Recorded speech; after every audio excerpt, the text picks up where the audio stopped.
quiero compartir rapidito lo que Dios puso en mi corazón en este día domingo. Hoy por la mañana, ustedes saben, tuvimos una reunión maravillosa como la que estamos teniendo ahora aquí en este momento, y hablaba acerca de la familia justamente. Y yo quiero hacerles una primera pregunta: ¿cuántos de los que están aquí verdaderamente aman a su familia? Levanten la mano.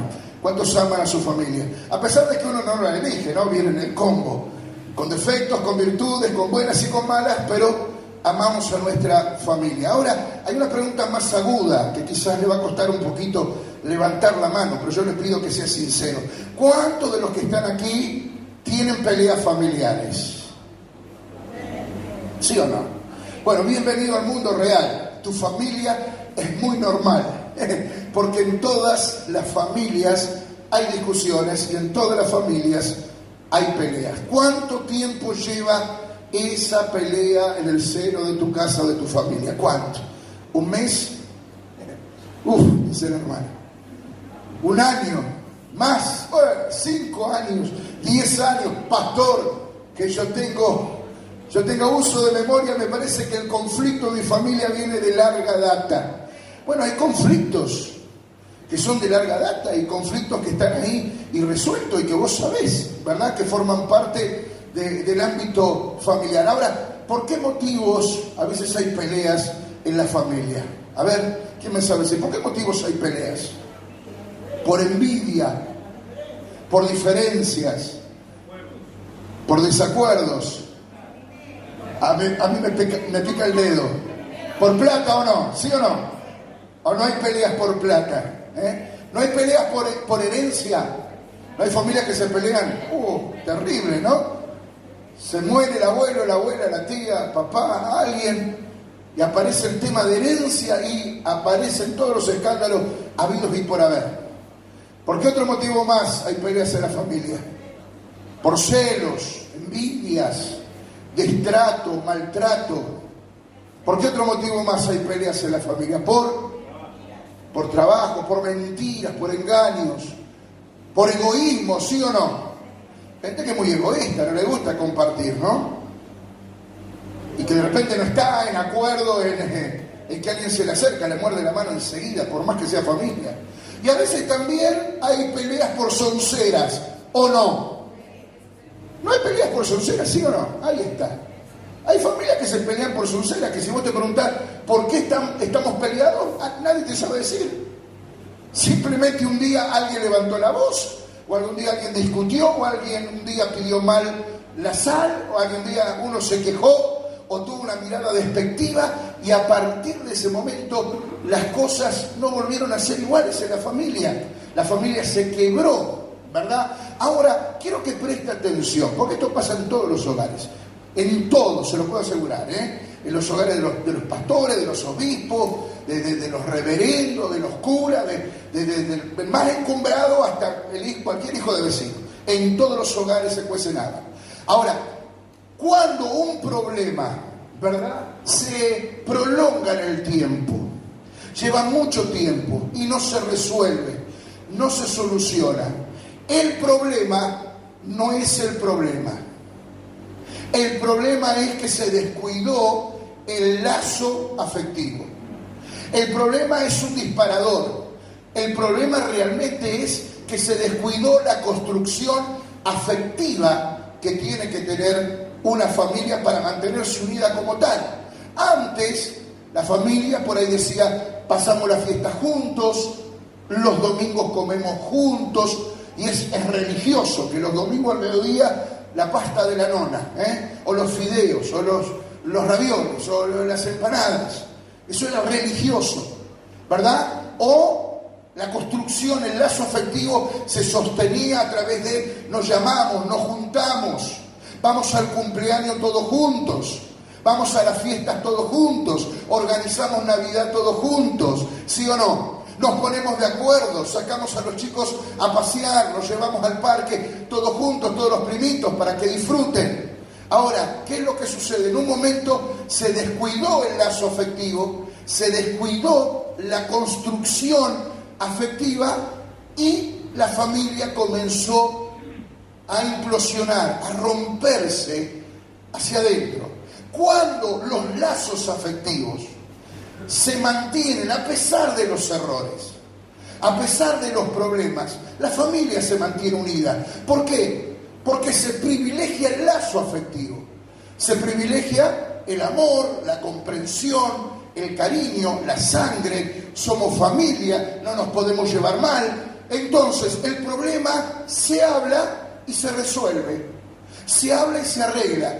Pero cuando se descuida la construcción afectiva, esta que se debe hacer todos los días y que se debe cuidar con gestos concretos, cualquier problema viene bien y cualquier problema es un disparador. ¿Para qué? Para encontrar un problema, para encontrar una dificultad y separarse. En la Biblia, en el libro de Génesis, del capítulo 28 al 33, tenemos una historia realmente de película fantástica acerca de esto que estamos hablando. Y es la historia de dos mellizos, Jacob y Esaú. Nacen juntos en la panza de su mamá, ¿verdad? Pero ellos tienen sendos conflictos familiares prácticamente de chiquitos.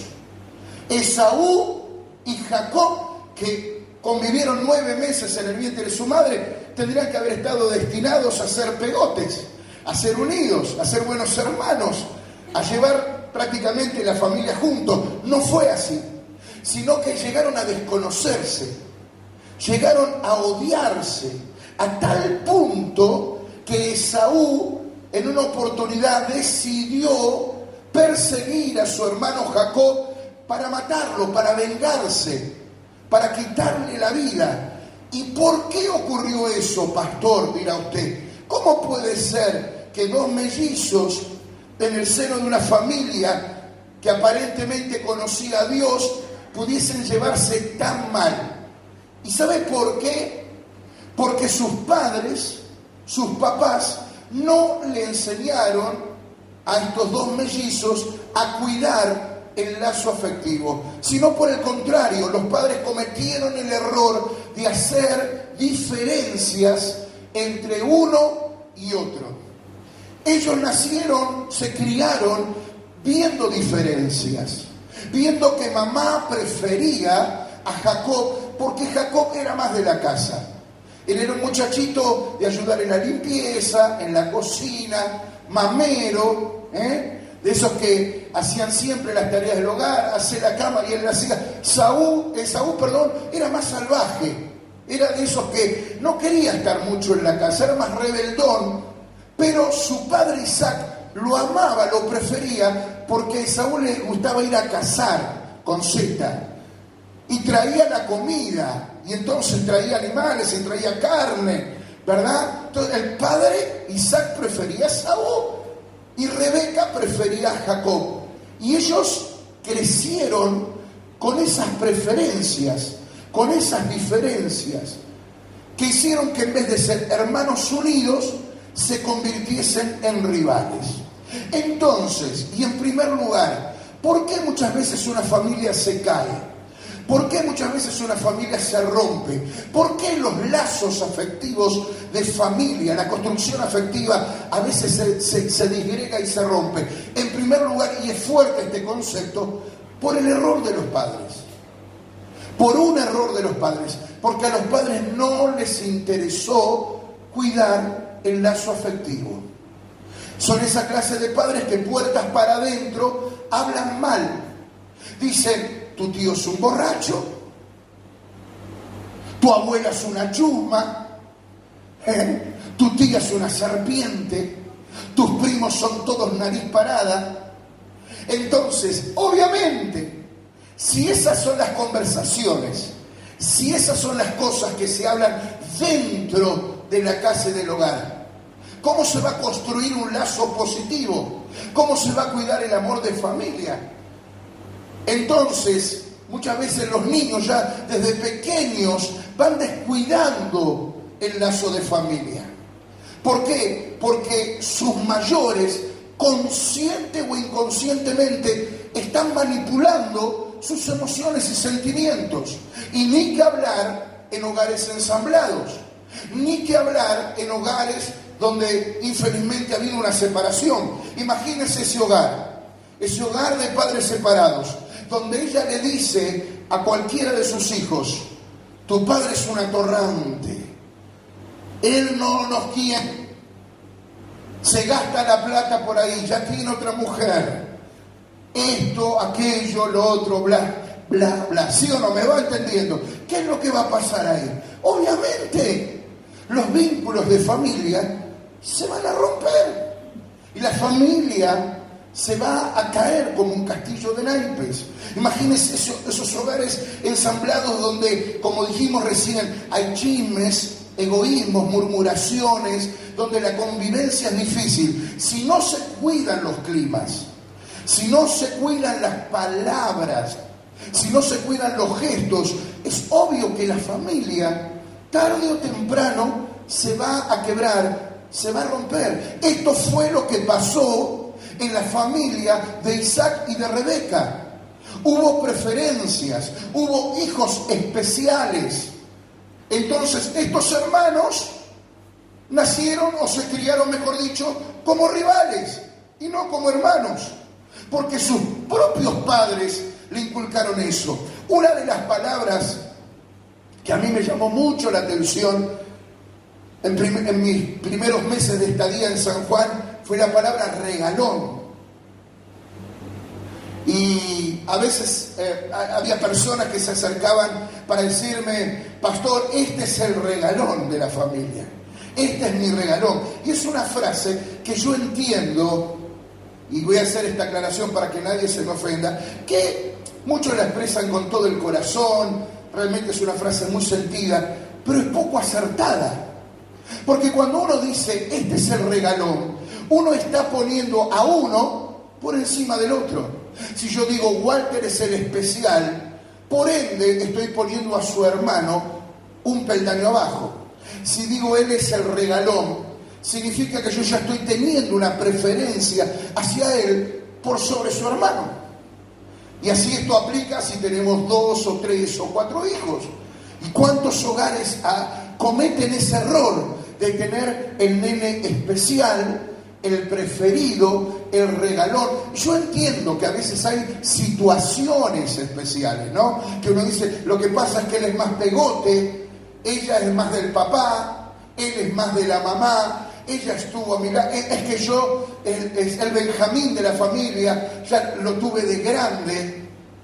Pero nosotros como padres tenemos que ser suficientemente adultos, maduros e inteligentes para cuidar los lazos de familia, los lazos afectivos, y que nuestras palabras o nuestra conducta no afecten a nuestra familia, porque Dios nos puso justamente para cuidar ese caudillaje familiar y que nuestros hijos se puedan criar juntos en amor y eso sea cíclico, se desparrame también a los nietos, a los primos, a aquellos que están bajo nuestra sangre, bajo nuestro apellido, que comparten familia con nosotros. Amén. Entonces, en primer lugar, ¿por qué muchas veces las familias caen, se derrumban? Bueno, justamente por esto, ¿no? Por las comparaciones. En segundo lugar, porque muchas veces hay hogares que se han quedado sin cabeza, sin un liderazgo familiar. Antes, quizás muchos de ustedes van a coincidir en lo que yo digo, en tu familia había un patriarca o una matriarca, una persona que era la voz autorizada, la voz cantante, la voz oficial, la voz de mando, pero no que mandaba, sino que tenía autoridad por sí misma, ¿verdad? Porque era la persona que decía, no se discute más, basta de pelear, che, somos familia, no peleemos más. O era la voz que decía, vamos a organizar Navidad, y Navidad la vamos a pasar acá, y vamos a organizar Año Nuevo, y vamos a organizar este cumpleaños, y vamos de vacaciones todos juntos, o vamos a armar una pileta en lo de tal y ahí nos encontramos todos juntos. Antes había una voz cantante, y todos respetaban esa voz, y lo hacían con agrado, porque decían, qué bueno es tener un patriarca, un caudillo, una cabeza espiritual en la familia, que pone las cosas en su lugar, que tiene autoridad. Hoy nos encontramos con la falta de eso en los hogares, ya sea porque ese abuelo murió, porque la abuela murió, porque ese tío que era el atrevido, el dicharachero de la familia, el que de repente unía, partió también. ¿Y qué pasó con la familia? Dijo, ya está, el abuelo murió, la abuela murió, ese tío que nos unía murió, entonces, que cada uno haga su vida, cada uno por su lado, que cada uno se arregle en su pequeña tribu, en su pequeña familia. Y ya se dejó de ser la gran familia para cada uno vivir en su propia choza. Yo contaba hoy por la mañana la anécdota familiar cuando vivía mi bisabuelo por parte de madre, papá de mi abuela, un tano cerrado que apenas si se le entendía, le costaba mucho hablar el castellano, condecorado con medallas de guerra, vino en una embarcación después de que Europa quedó devastada, y como todo buen inmigrante supo hacerse la América, o hacerse la Argentina, si se quiere, ¿no? Aunque vino con una mano atrás y adelante, supo criar a su familia, tener sus terrenos, su propiedad, su huerta, sus animales, su casa, su buen trabajo, su porvenir. ¿Y quién no recuerda algún bisabuelo de esos tiempos, no? Que siempre tenían la alacena llena, la heladera llena, y hasta siempre tenían alguna platita escondida en el colchón o en los tubos del respaldo de la cama. Historias como esas escuché a muchos, porque era gente laburadora, pero era también caudillo, era de ese líder que decía, Navidad se me vienen todos para Hurlingham en castellano, Harlingham se diría en inglés, esta localidad del Gran Buenos Aires donde él vivía, y te puedo asegurar que la mesa era de 30, 40 o más. Ahí estábamos todos, ahora chiquito obviamente, ahí estábamos todos, y nadie discutía, y todos iban con felicidad, porque el abuelo, el bisabuelo, ¿cuántos años le pueden quedar, no? Vamos a acompañar, vamos, aparte, era con placer, porque ahí estábamos todos. Entonces, él no sé cómo hacía para organizar, no me pregunte, pero no faltaba nada en la mesa. Cada uno llevaba un poquito, llevaba esto, aquel llevaba el otro, y no faltaba nada. Y fueron de las mejores fiestas que yo recuerdo. Pero un día murió, a los 90 y algo. Comía, se daba la gran vida. ¿Sabe cómo se murió? Se tropezó, le quisieron hacer un injerto en la columna y ahí le operaron mal y ahí quedó. Pero si no hubiese seguido el abuelo. Él murió y no se levantó otro caudillo en la familia. No hubo quien dijera, hay que seguir uniéndose. Al año siguiente ya no hubo más vísperas de Navidad. En familia, en la gran familia. Ya no estuvo más la mesa larga. Apenas el saludo frío y a la distancia por teléfono de te mando un mensaje ahora porque después las líneas se saturan, que eso es lo que pasaba en aquel tiempo cuando recién empezaban a aparecer los primeros celulares. Nunca más volvió a ser lo mismo. ¿Por qué? Porque desapareció ese caudillo. Y a veces las familias se caen porque nadie quiere tomar ese lugar, ese rol. Algunos dicen, no me corresponde. Otros dicen, lo debería hacer fulano. Otros dicen, yo soy el menor. Yo recuerdo ser pequeño, está de testigo mi esposa, y en mi casa, en mi hogar había sendos conflictos. Estábamos todos en el Señor y justamente como estábamos todos en una misma iglesia, Dios mío, había reuniones familiares y yo recuerdo ser el Benjamín, el más chico de la familia, y yo tenía que reunirlos para pacificar, para decir, ¿por qué no hablamos? Porque estamos haciendo papelones, nos estamos peleando por asuntos de iglesia. Al final no estamos haciendo lo que predicamos y nos reuníamos para hablar. Y yo siendo el menor, tenía que unir y dar el puntapié para decir, hablemos, arreglemos. Y eso es lo que necesitan hoy muchas familias. Caudillos, líderes. No importa si es el hombre, debería bíblicamente ser el hombre de la casa. Pero si no hay hombres en la casa, pues bueno, pues ponte los pantalones, mi vieja, ¿sí o no? Y ponte a ser ese líder de familia, esa persona que diga, che, nos vamos a juntar, esta fecha no puede pasar de largo, acá somos todos familia y nos vamos a hablar, nos vamos a perdonar, nos vamos a reunir, vamos a arreglar, vamos a resolver, porque somos familia. ¿Sí o no? ¿Sí o no? Y en tercer lugar, a veces las familias caen porque consciente o inconscientemente nos cobramos deudas anteriores, nos cobramos deudas del pasado. Cuando un problema, vuelvo al principio, no se resuelve, el problema no es el problema. El problema es que se descuidó el lazo afectivo. Ya no siento lo que debería sentir, ya no me importa el otro. Y es ahí donde se empieza a acumular deuda. Entonces la herencia es un disparador. No es el problema. El problema no es la herencia. El problema es que a vos siempre, papá, te tuvo preferencia. A vos siempre te dieron más. Entonces llega la herencia y eso salta. Porque no se arregló, porque no se habló, porque no se sanó. Entonces yo tengo bronca con él porque en la herencia yo supongo que le están dejando más. Porque siempre tuvieron preferencia con él. El problema no es que no me llamaste, el problema es que nunca me llamás. El problema es que yo siempre tengo que levantar el teléfono. El problema no es que no me visitaste, el problema es que sos orgulloso y de que tengo uso de razón. Nunca querés venir a mi casa y visitarme y que nos sentemos a tomar un mate. ¿Se da cuenta? Esto que ocurre mucho en las familias, y más seguido de lo que usted cree, habla a las claras que hay una deuda acumulada de a centavitos, pero que llega un momento que se convierte en una deuda pesada. Son las gotas que van cayendo en el vaso hasta que una rebalsa, y es ahí la gran hecatombe, el gran conflicto familiar.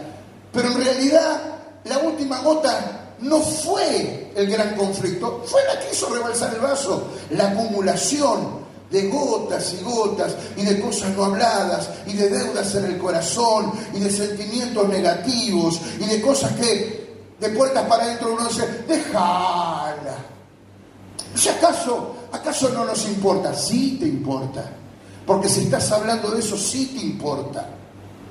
No, dejalas, son una manga de víboras, ¿quién las necesita? Dejala tu cuñada, dejala, ya se va a estrellar contra la pared. Acá no pasa eso, yo sé que no, en los hogares de ustedes no. Los pecadores vinieron todos a la mañana, quédense tranquilos, a ellos les di con un caño. Acá vinieron todos los que tienen un hogar así bonito, perfecto, dulce, son todos melosos, todos llenos de abrazos, de cariños, pero los pecadores vinieron a la mañana. Pero a veces pasa así, gente. Se va acumulando, nadie habla. Y es como el cuento de las zorras y las uvas. Cuando la zorra salta y no llega a las uvas y se cansa, termina diciendo, ¿a quién le interesan las uvas? Pero sí que le interesa. Pasa que queda esa frustración, ese dolor en el corazón.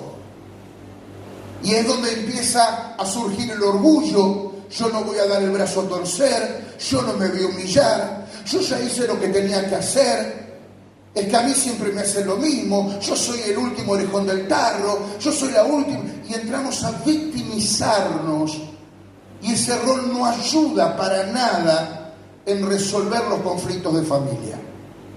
Ahora, quiero volver a la historia bíblica para que usted vea que lo que le estoy diciendo está apoyado en la palabra. Jacob era un hombre que sabía de Dios, pero no conocía a Dios. Hay una diferencia entre saber y conocer. Yo sé acerca de San Martín apenas por lo que estudié en la escuela, pero no conocía a San Martín. Y hay gente que sabe de Dios, pero nunca conoció a Dios. A Jacob le pasó lo mismo. Él sabía la historia de su abuelo Abraham, las historias de su padre Isaac, las historias, ¿verdad?, del inicio, del Génesis, la tradición oral. Sabía, pero no conocía a Dios. Entonces, cuando él tuvo este conflicto y tuvo este problema con su hermano Esaú. ¿Qué hizo? Lo que cualquier persona común y corriente hubiese hecho. Dijo, yo no voy a dar el brazo a torcer, yo no me voy a humillar, yo no voy a hablar por teléfono, yo no la voy a visitar, yo no voy a arreglar, yo me las tomo. Chao. Y se fue. Jacob se fue de sus padres, la ligaron todos, se fue de su casa, dejó al padre, a la madre.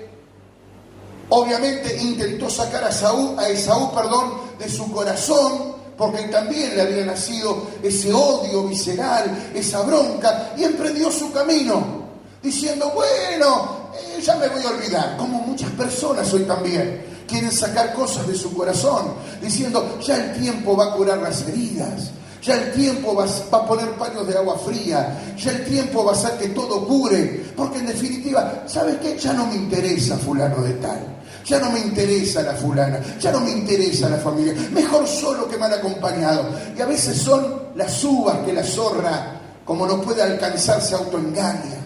A veces nos ponemos esos pluritos, esos clichés, esas frases hechas en la cabeza para tapar realmente el dolor, pero no lo podemos soslayar. Ahora, estando en esto, Jacob, cierto día, tiene un encuentro con Dios, porque Dios le sale al encuentro, porque Dios en su misericordia y en la promesa, en el plan que Él le juró a su abuelo Abraham, que bendeciría a él, a su hijo, a su nieto y a su descendencia, Dios se acordó y dijo, che, pero yo tengo un pacto con Abraham y este cabeza dura me lo está arruinando. Yo tengo un plan con esta familia, pero este se me está desviando. Así que Dios le salió al encuentro. Y esa noche Jacob conoció a Dios, tuvo un encuentro con Dios. Dios le cambia el nombre, deja de llamarse Jacob para llamarse Israel, deja de llamarse el que engaña, el que suplanta, para llamarse el que lucha con Dios. Pero no termina en la historia. Dios le transforma el corazón. Dios le derrite el orgullo, porque Jacob era un tipo así, duro, orgulloso. Yo no me humillo, yo no voy a volver, yo no voy a hablar, yo no voy a dar el brazo a torcer, yo me voy a mantener mi postura, yo me voy a llevar esto hasta el cementerio, yo me lo cargo hasta la muerte. Y guau, no quiero que nadie me lleve una flor a mi tumba. Esa era la frase también de Jacob. Pero cuando él tuvo un encuentro con Dios, Dios le derritió el orgullo, ese corazón de piedra, y Dios le dijo, si quieres que yo te bendiga y que cumpla la promesa que le hice a tu abuelo, más te vale que perdones, que te humilles y que vuelvas a tu casa. Diga conmigo, ay, ay, ay. Si te está doliendo a vos que no sos Jacob, imagínate cómo esta palabra le dolió a Jacob, que no quería saber nada con eso. Si muchos de ustedes se están dando cuenta para dónde voy y dónde va a terminar esta palabra, imagínate Jacob, que lo tenía a Dios ahí, frente a frente, y le estaba diciendo eso. Jacob, ¿querés que yo te bendiga? Vas a tener que perdonar, vas a tener que humillarte y vas a tener que volver a la casa de tu padre, si no, no hay bendición. Porque a diferencia de lo que vos estás creyendo, los planes que yo tengo no son solamente contigo. Yo también tengo planes con tu familia, con tu hermano, con tus padres, con aquellos que te maltrataron, con aquellos que te descalificaron, con aquellos que te destrataron. Yo también amo a tu familia, le dijo Dios, y tengo planes, aunque sean incrédulos, yo tengo planes con ellos. Aleluya. Y Jacob tuvo que hacer caso. Jacob tuvo que hacer caso. Porque, gente, yo le preguntaba hoy a los de la mañana, ¿cómo le fue a Jacob todos esos años en que él estuvo con resentimiento, con dolor, con un corazón ocupado, lejos de su hermano y de su familia? ¿Cómo le fue? ¿Le fue bien? No, lea la historia. Después viene y me cuenta. No le fue bien. Él engañó y fue engañado. Él mintió y a él también le mintieron. Él descalificó y él también fue descalificado. Le pasaron un montón de cosas. Hasta el día en que Jacob, al tener un encuentro con Dios, entiende que él tiene que resolver. Y tiene que resolver ahora de una manera distinta a la aprendida. Él tiene que resolver ahora a la manera de Dios. Entonces, ¿qué hace? Sabiendo que Esaú, su hermano, le estaba respirando en la nuca, que ya venía, porque lo estaba persiguiendo. Jacob era una persona ya grande, no digo entrada en años, pero ya estaba casado, tenía hijos. Le dijo a su mujer: crucen el vado, crucen el río, adelántense, yo me voy a quedar acá. Esa noche él luchó con un ángel y le dijo al ángel: no te dejaré hasta que no me bendigas. Y eso es lo que usted tiene que hacer en esta misma noche. Luche con Dios y dígale: Señor, no te dejaré hasta que no me bendigas. No te dejaré hasta que me reveles tu voluntad. No te dejaré hasta que me cambies el nombre. No te dejaré hasta que resuelvas mi condición. No te dejaré hasta que me des sabiduría y gracia de lo alto. No te dejaré, Señor.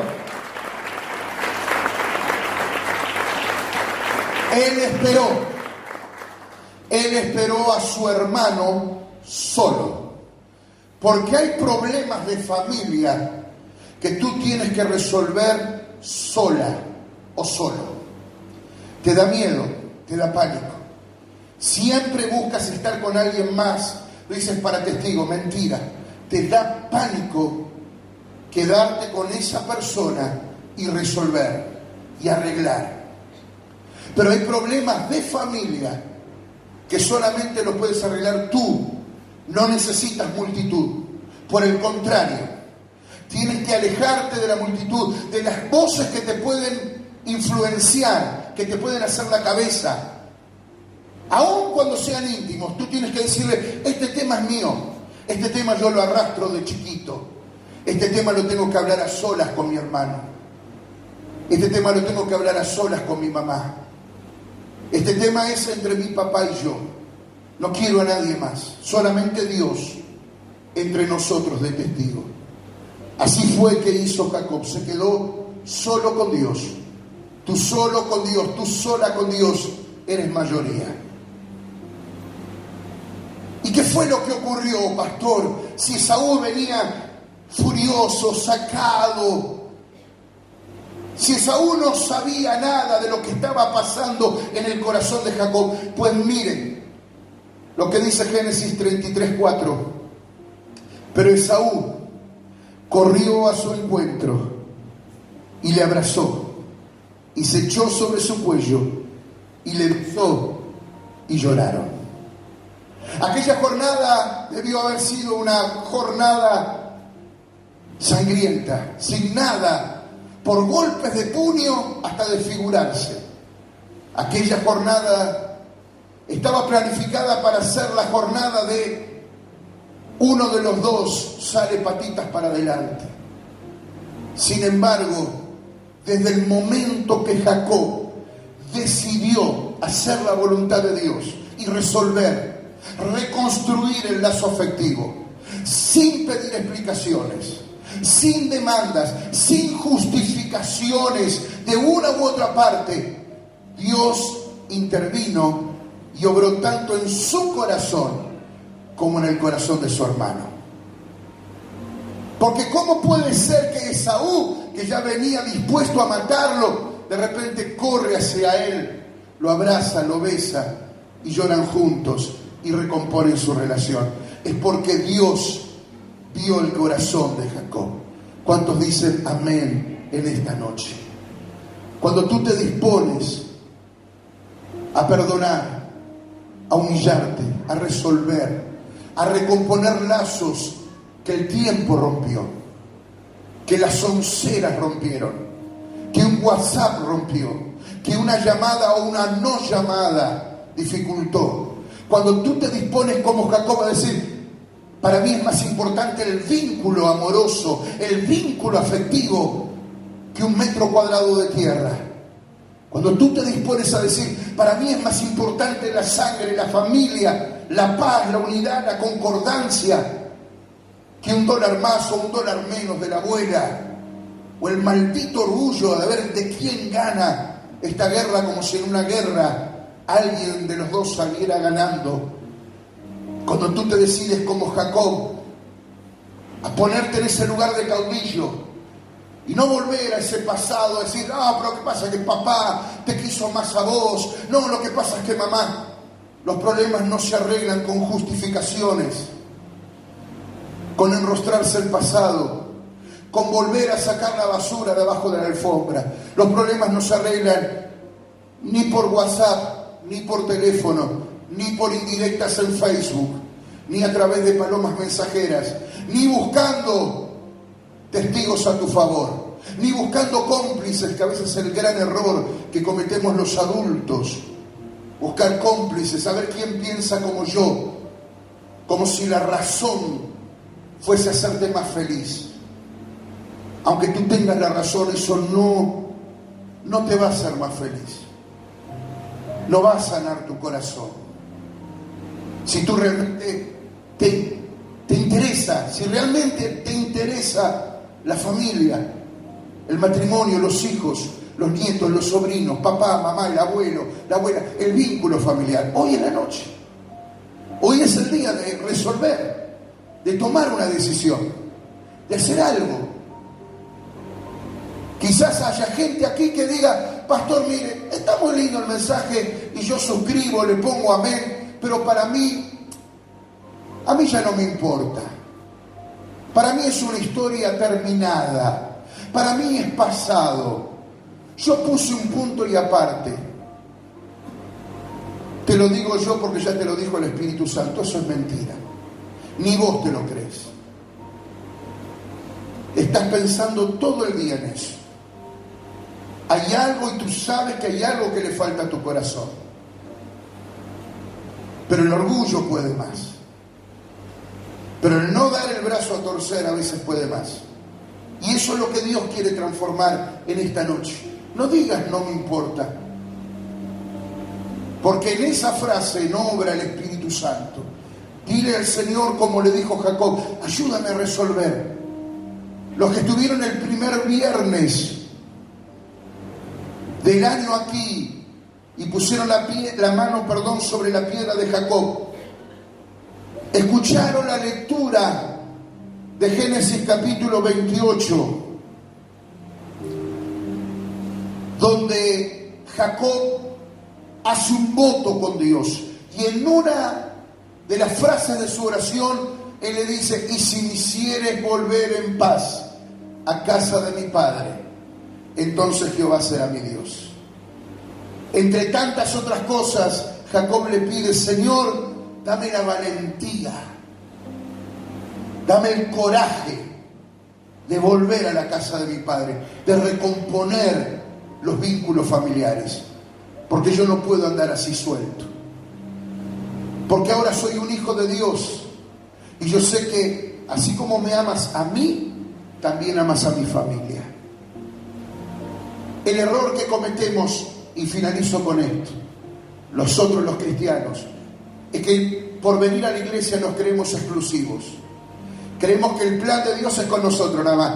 No, yo soy cristiano, los demás son todos demonios. Mi familia son todas unas endemoniadas. Mis cuñadas son todas unas serpientes. Mi suegra, bueno, ni que hablar, pastor, usted sabe cómo son las suegras. Y a veces creemos que Dios es exclusivo de nosotros, que nosotros somos desapegados del resto, que somos más buenos que la familia porque venimos a la iglesia. ¿Quién te hizo creer eso? ¿Quién te hizo creer eso? ¿Quién te hizo creer que porque tus padres tienen errores, tus hermanos que no vienen a la iglesia tienen errores, tus hijos que quizás tienen un montón de errores y no vienen contigo a la iglesia? ¿Quién te hizo creer que Dios no los tiene en cuenta? ¿Quién te hizo creer que Dios no los ama? Claro que Dios los ama. Y Dios tiene planes también con ellos. ¿Y sabes por qué Dios te trajo a ti primero? Porque tú eres el Jacob de la familia. Dios te trajo aquí para tratar primero con tu corazón, para que sea salva toda tu casa, toda tu casa, toda.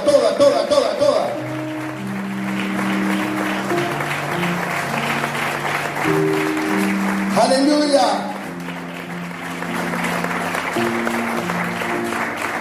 Quiero que nos pongamos de pie, por favor. Ya no hay mucho más que agregar.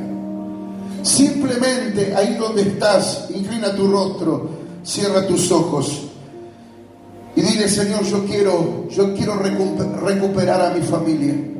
Yo quiero recomponer los lazos afectivos que se rompieron.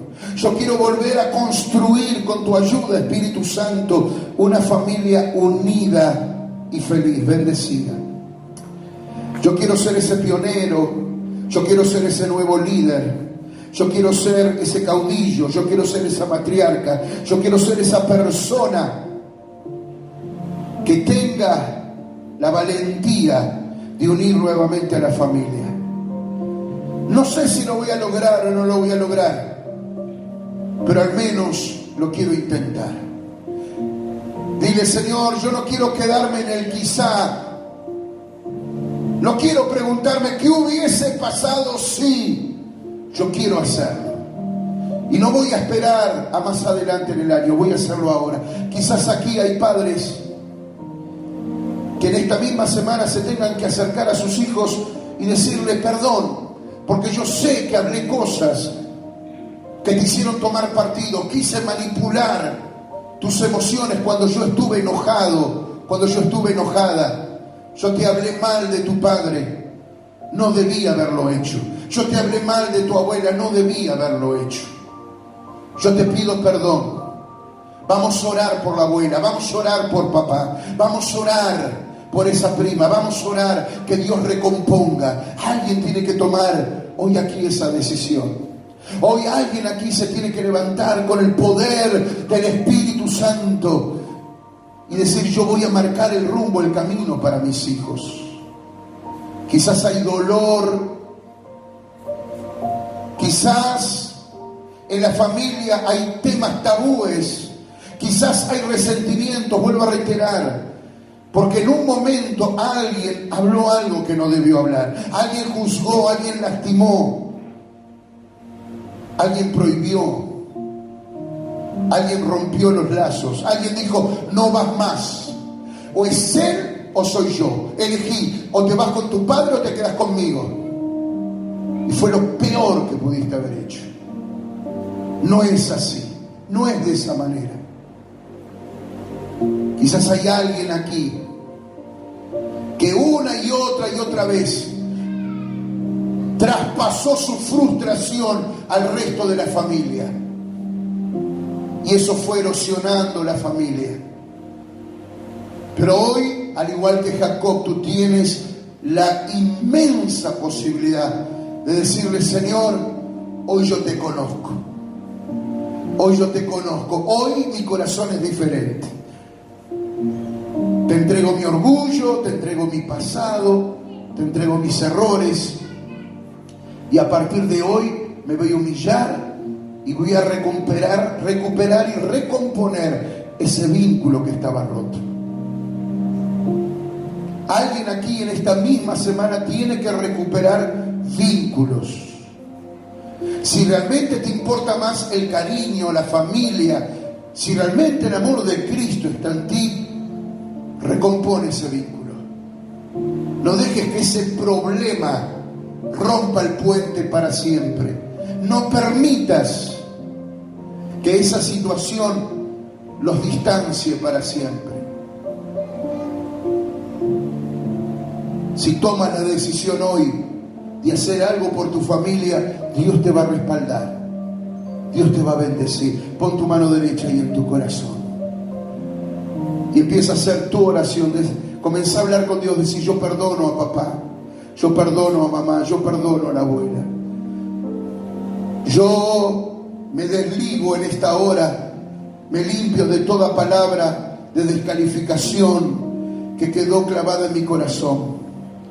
Yo le digo a los jóvenes que están aquí en esta noche, que prontamente han de formar una familia, habrás de casarte, tener hijos, o quizás ya te casaste, tienes hijos, eres joven todavía. Rompe patrones familiares, rompe con esos patrones. Lo que te dolió de tu familia no lo repitas. Lo que viste mal en tu familia, no lo repitas. Ese desinterés que muchas veces viste en tu familia y que no entendiste el por qué, no lo repitas. Esas palabras no las repitas. No cometas el mismo error con tus hijos. No lo repitas. Dile: Señor, yo en esta generación, en mí, yo rompo la herencia. Yo voy a cuidar la familia. No será la mejor, no será la más cuerda, pero es mi familia. Y no hay nada más lindo que la familia unida.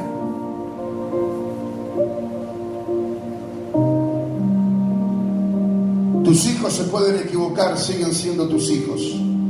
Pueden caer en drogas, siguen siendo tus hijos. Perdona, suelta el perdón. Dios te puso a ti como atalaya.